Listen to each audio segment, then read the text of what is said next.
కానీ బలవంతంగా ప్రజల మీద రుద్దగడు. అలాగే రౌడీజం చాలామంది మనకి ఈ సందర్భంగా నాకు మన నాయకులందరూ కూడా తెలియజేస్తాను, ముఖ్యంగా కొద్దిమందికి అది మీకు అర్థమవుతుంటుంది నేను ఎవరి గురించి మాట్లాడతాను.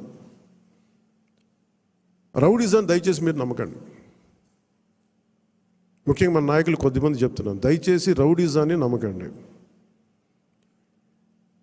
మెత్తగా ఉన్న నాయకుల మీద, ఏం మాట్లాడిన నాయకుల మీద మీరు వచ్చి మాట్లాడాలి కానీ తిట్టడాలు కానీ చేస్తే నాకు ఆ భయాలు లేవు.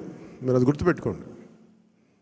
వైసీపీ లాంటి ఒక గుండా పార్టీని ఎదుర్కొని వచ్చిన వాడిని మీరు నన్ను బెదిరించగలరా? మీరు ఆలోచించండి.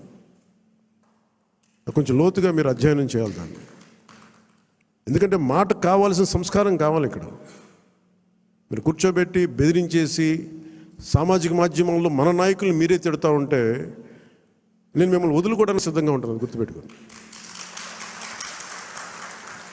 అది మీరు నాకు ఎంత లాయలిస్టులు వ్యక్తిగతంగా అయినప్పటికీ కూడా, మీరు నా కమిటెడ్ లాయలిస్టులు అయినప్పటికీ కూడా, ప్రజాస్వామ్యానికి విఘాతం కలిగించిన, రౌడిజం చేసిన నేను వదులుకోవడానికి సిద్ధంగా ఉంటాను.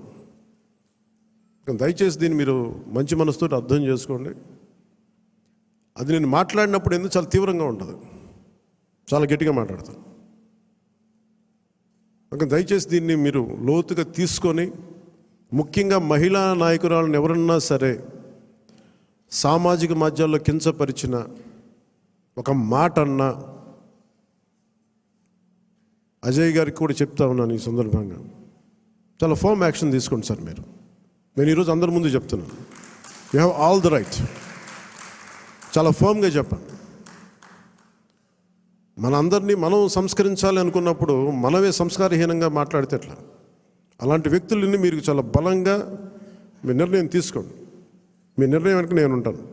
అవకాశం ఇవ్వండి మారటానికి.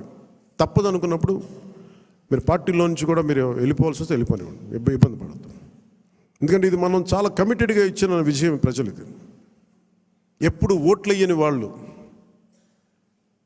ఎప్పుడు ఓట్లు వేయని వాళ్ళు ఎక్కడో అమెరికాలోనూ దుబాయ్లోనూ వలస కార్మికులుగా జీవితాలు వెళ్ళిపోయి ఒక 40,000 ఎప్పుడో వస్తే చాలా ఇంటికి పంపించుకునే వాళ్ళు కూడా 50, 60, 1.5 లక్ష రూపాయలు ఖర్చు పెట్టుకొని, వాళ్ళు పెద్ద డాక్టర్లు కాదు, ఐటీ ఉద్యోగాలు కాదు, చిన్న చిన్న సూపర్వైజర్లు, రవాణాలో పనిచేసే కార్మికులు, డ్రైవర్లు, వాళ్ళు వచ్చి 40, 70 వేలు ఖర్చు పెట్టి మరి ఓట్లేసి వెళ్ళారు ఇక్కడికి. దయచేసి ఇవి చాలా బలంగా మీరు గుర్తించాలి. నేను లేకపోతే పార్టీ ఏమవుద్ది అని చాలామందికి ఉంటుంది. దయచేసి అలా అనుకోకండి. ఏమవుద్ది, పార్టీ నడుస్తుంది అనేది ఎలా ఉంటుందండి? ఇప్పుడు జనసేన లేకపోతే భారతదేశ రాజకీయ చరిత్ర ఆగిపోద్దా?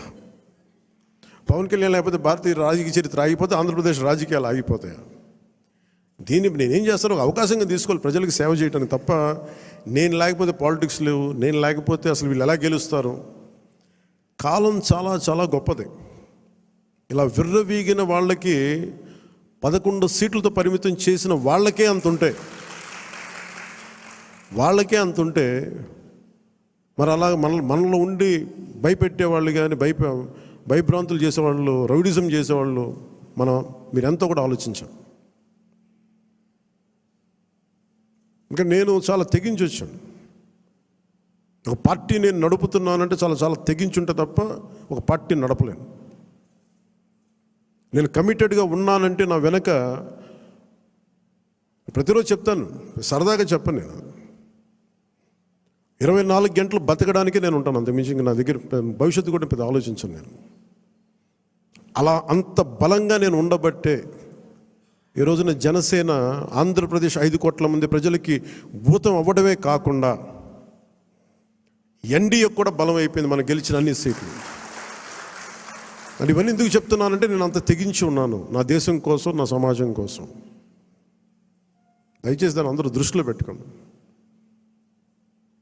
ఎవరైనా సరే ఇలాగ మనలో భయపెట్టేవాళ్ళు, రౌడిజం చేసేవాళ్ళు, విర్రవీగేవాళ్ళు కూడా ఒకటే మాట ఏంటంటే, నా వెనక నాలాగా కమిటెడ్గా ఏ స్వార్థం ఆలోచించని జన సైనికులు, వీర మహిళలు అనేక మంది ఉన్నారు.